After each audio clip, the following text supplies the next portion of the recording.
I'm not a fan of the war. I'm not a fan of the way it started. It should have never happened. It wouldn't have started if I were president. The election was rigged.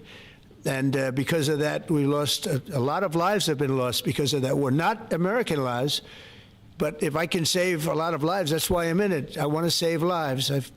I've had 8 wars. The Prime Minister of Pakistan got up the other day, said so beautifully, says, you saved millions of lives. He told that to a group of people right in this office. He said the president saved millions of lives. And I think what he's referring to is the fact that that would have been with India nuclear war.